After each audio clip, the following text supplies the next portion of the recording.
కోస్తా జిల్లాల్లో చంద్రబాబు, గుంటూరు సిటీలో జగన్, సంగారెడ్డిలో సీఎం కిరణ్ కుమార్. పొలిటీషియన్ల కార్యాచరణంతా ఇప్పుడు రైతు చుట్టూనే తిరుగుతోంది. రబీలో వరి పనులు విరగబండినా అవి రాల్చిన ధాన్యాన్ని అమ్ముకునే దిక్కులేక గగ్గోలు పెడుతున్న రైతన్నను గట్టున పడేయడం ఎలా? ఇప్పుడు అందరి కసరత్తు దీని మీదే. రాష్ట్రమంతా ఇంత జరుగుతున్నా ఫిలిం నగర్లో మాత్రం ఆ సందడే కనిపించడం లేదు. ఆపత్కాలాన మేమున్నామంటూ ఎప్పుడూ ముందే మేల్కొనే టాలీవుడ్ ఇప్పుడెందుకో అదే పనిగా నిద్రొస్తోంది. ఎప్పుడో కాలేజీ చదివే రోజులు. రాంగ్ నెంబర్ బస్ ఎక్కి దారి తప్పిపోయాను. కొత్త ప్లేస్, అంతా అయోమయం. ఎటు చూసినా ఏమీ అర్థం కాని పరిస్థితి. దూరంగా క్రికెట్ ఆడుతున్న అంధ విద్యార్థులు కనపడ్డారు. గత్యంతరం లేదనుకుని ఒకణ్ణి పట్టుకుని దారి చూపమంటూ అడిగేశాను. ఆ గుడ్డి పిల్లాడిచ్చిన డైరెక్షన్ తీసుకుని ముందుకెళ్తే సరిగ్గా మా ఇంటి గుమ్మం దగ్గరికి చేరుకున్నాను. సంతోషం బ్యూటీ శ్రియా శరణ్ చెప్పిన మనోగతం ఇది.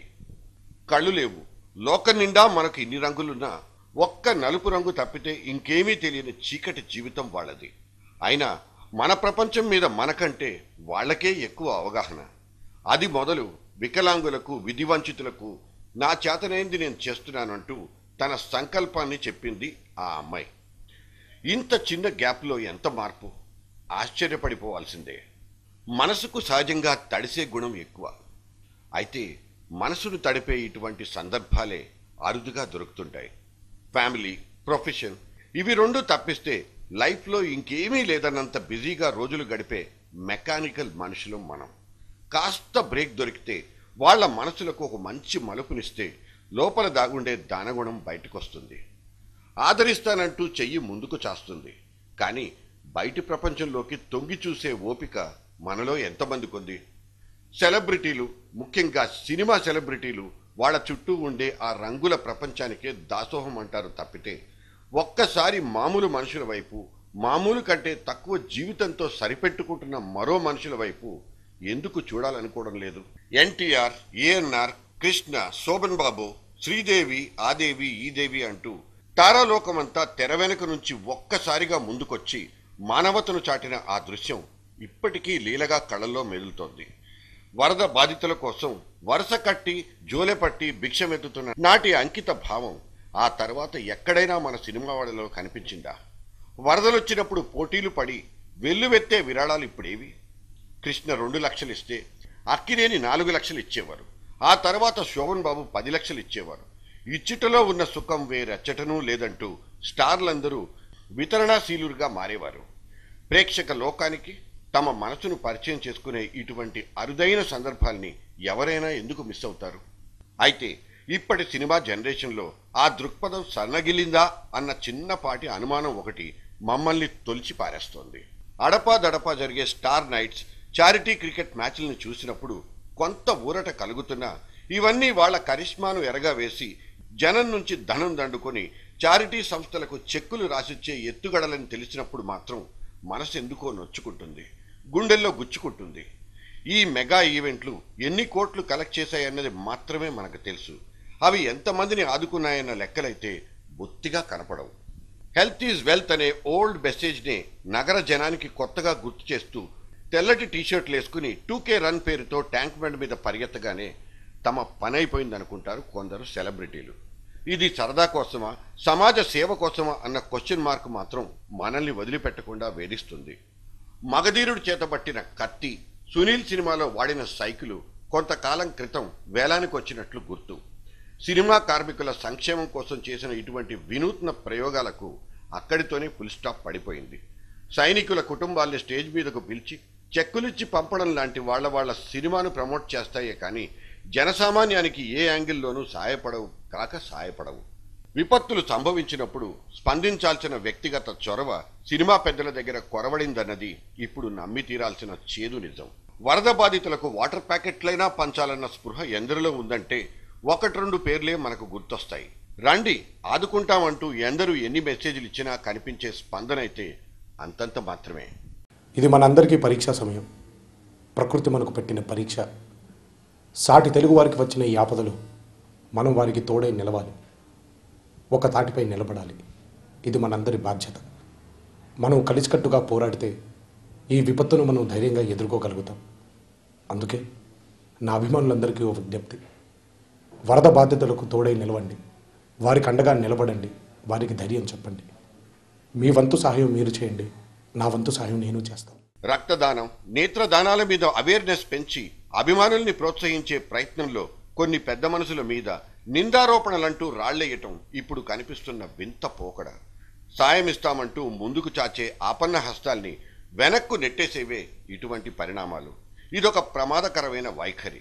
తాము తిరిగే ఏసీ కార్లు, సేదదీరే కుషన్ సోఫాలు, తమ నట్టింట్లో మెరుపులు కురిపించే శాండిలియర్స్ వెలుగులు, అన్నింటికీ ప్రేక్షకుడు కొనుక్కునే సినిమా టిక్కెట్టే బాక్సాఫీసును భద్రంగా ఉంచేది, సినిమా స్టార్లను పచ్చగా చూసుకునేది సాధారణ ప్రేక్షకుడు ఒక్కడే. ఈ మాత్రం ఎవరికి తెలీదు? సి క్లాస్లో ఆడితేనే సినిమా హిట్ అన్నది బాక్సాఫీస్ లెక్కల్లో కనిపించే మెయిన్ ఫార్ములా. సి క్లాస్ అంటే చిన్న సైజు పట్టణాలు, మారుమూల గ్రామాల్లో ఆడియన్షిప్ అని మాకు తెలిసిన మీనింగ్. ఎడ్లబళ్ళు కట్టుకుని మైళ్లకు మైళ్ల దూరంలో ఉండే టూరింగ్ టాకీసులకెళ్ళి సినిమా చూసే గ్రామీణ రైతే ఏ సినిమాకైనా ఆయువు పట్టు. నచ్చిన సినిమాను 100 రోజులు ఆడించే సత్తా ఈ ఒక్కడి దగ్గరే ఉండేది. మరి ఈ బక్కపల్చటి రైతన్న కోసం సోకాల్ సినిమా స్టార్ ఏం చేయగలుగుతున్నాడు? కర్నూలు వరదలప్పుడు క్రికెట్ మ్యాచ్ ఆడేసి విరాళాలు వసూలు చేసిన టాలీవుడ్ అంతా ఇప్పుడు ఎందుకు మౌనంగా ఉండిపోయింది?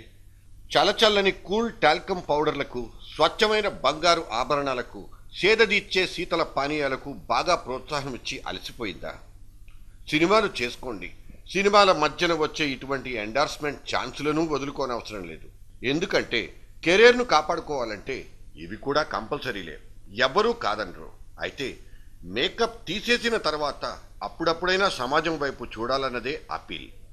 ఈ జనరేషన్ హీరోయిన్లకు కాల్ షీట్లు, కరెన్సీ నోట్లే ముఖ్యమని ఎక్కడో దాసరి చెప్పిన మాట ఇక్కడైతే సరిగ్గా అతికిపోతుందేమో. ఇక మీదట అవార్డు ఫంక్షన్లకి హీరోయిన్లు పిలవకండి. ఎందుకంటే వాళ్ళకి మన మీద గౌరవం లేదు, మన సంస్థల మీద గౌరవం లేదు, మన అవార్డుల మీద గౌరవం లేదు.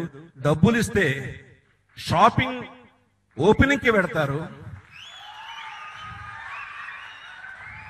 క్లబ్బులు పబ్బులు ఓపెనింగ్లకు పెడతారు. ఎంతో ప్రేమతో అభిమానంతో ఇచ్చే అవార్డులకు మాత్రం రారు. లలిత కళా తోరణాలు, రవీంద్ర భారతులు, శిల్పకళా వేదికలు ఎప్పుడూ ఎంగేజ్లో ఉండేలా ఆడియో ఫంక్షన్స్, సక్సెస్ మీట్లతో హోరెత్తిస్తూ సొమ్మును నీళ్లలా ఖర్చు పెట్టే ప్రొడ్యూసర్ పెద్దలు తమకున్న శ్రద్ధను కొంతైనా ఇటువైపు మళ్లించాలని రైతన్ను వేడుకుంటున్నాడు. మీ కలెక్షన్లు పెరగడానికి ముడిసరుకుగా ఖర్చయిపోయే గ్రామీణ రైతు ఇప్పుడు మీ నుంచి ఆసరా కోరుకుంటున్నాడు. దగాపడ్డం, దిగాలు పడ్డం అలవాటైన రైతు ఇప్పుడు మళ్లీ బిక్కమొహం వేసుకుని దీనంగా చూస్తున్నాడు. మద్దతు ధర దొరక్క పండించిన ధాన్యం అమ్ముకోలేక లబోదిబోమంటున్నాడు. రాజకీయ నాయకులిచ్చే ఉపన్యాసాలు, వెరైటీ దీక్షలతో మొహం మొత్తిన రైతన్న మీ ఆసరా కోసం ఎదురు చూస్తున్నాడు, మీ మాట సాయం కోరుకుంటున్నాడు. అప్పట్లో ఎన్టీఆర్ జోలె పట్టింది ప్రకృతి చేతిలో దగాపడ్డ రైతన్న కోసమే. ఇప్పుడు చెమటోడ్చి పండించిన పంటకు న్యాయం జరక్క కంటతడి పెడుతున్నది అన్నదాతలే. చరిత్ర సృష్టించే సినిమాల్ని తీసిన నిర్మాతలు, దర్శకులు అటువంటి సినిమాల్లో నటించి తెలుగు కళామ తల్లి ముద్దుబిడ్డలని పిలిపించుకున్న వందలాది మంది నటీనటులు, టెక్నీషియన్స్ ఎంతోమంది రైతు కుటుంబాల నుంచి వచ్చిన వాళ్లే. అటువంటి రైతు ఇతివృత్తాలతో సినిమాలు తీసి అలసి సొలిసిన వాళ్లే. ఆ సినిమాల్లో దగాపడిన రైతన్నల కుటుంబాల్ని చూపించి మన కళ్ళెంబట నీళ్లను కార్పించిన వాళ్లే.